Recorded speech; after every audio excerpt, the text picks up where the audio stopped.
Well, the pandemic has forced a lot of us to start working from home, having to adjust to what many call the new normal. Joining us now is Marci Powell. She's a keynote speaker and CEO of Marci Powell and Associates. Good morning, Marci. Thank you so much for stopping by. Good morning. Good morning, Cynthia. So nice to be here. Hey, it's our pleasure to join you virtually this morning. So we understand that you have years of experience in working remotely and even have written a book about it. So what advice would you give to us as if this becomes the new normal? First of all, Cynthia, I would say embrace it. You've already learned some of the good and some of the bad, so you need to really regroup. Develop strategy plans and align your policies and procedures moving forward that incorporate serving the remote worker. My book really goes into not just being on the fast track, which so many people have already done, but really focuses on how to take it towards excellence. So I would say don't tolerate the distance, but leverage it and do it right. Now, your book gives well-proven strategies and techniques, not just for surviving when working remotely, but one of my favorite words, thriving. Could you share a few pieces of advice like that with us? Well, the book, which is called Remote, Leverage the Distance and Achieve Excellence When Working Remotely, I took each letter of the word remote and covered a different topic. R, readiness and rhythm. E, engagement. M, for managing others and yourself.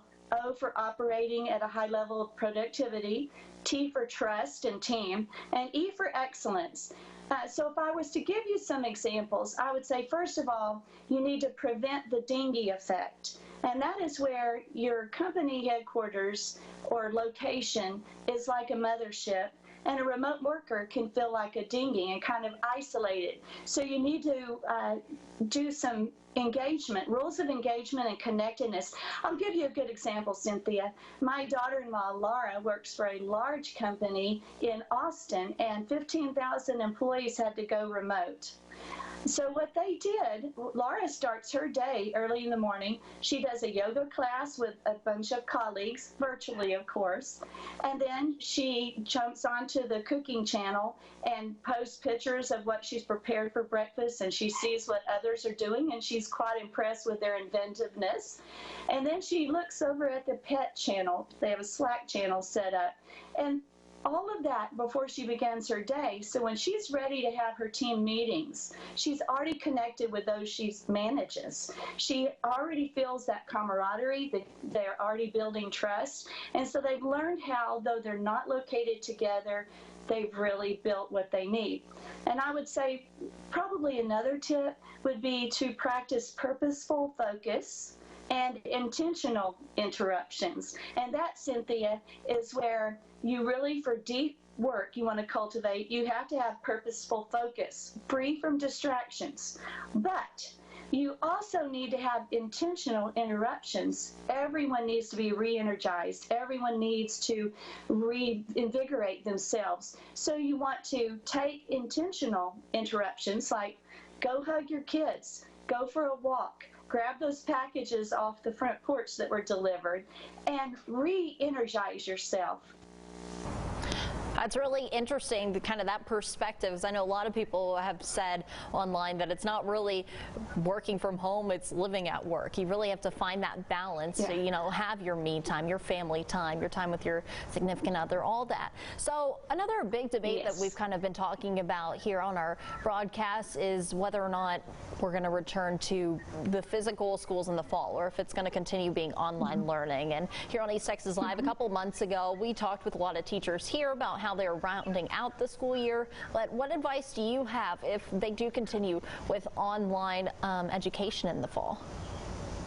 Well, I would say, Cynthia, first of all, what we had to do in the spring to conclude was an emergency, just jump in and get it done. And now that the fall's coming, there's so much wealth of resources out there you can use, so many different techniques. There's open educational resources everywhere.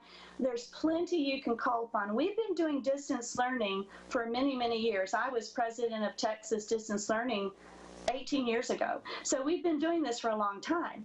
I would suggest you go to marcipowell.co, Marci with an I, powell.co/resources. I have an online white paper that is the classroom of the future, and I really showcase innovations in online learning from all over the world. What you're doing with virtual reality, gamification, tools and resources that are out there for any teacher that they want to grab. And so I would say we've been doing this a long time. Embrace it as well as you have working remotely, and look for those resources that are out there. Be creative and make it fun and engaging. So that's what I would suggest. Marci, thank you so much for joining us. Such great information you've shared with us. Thank you, Cynthia, for having me.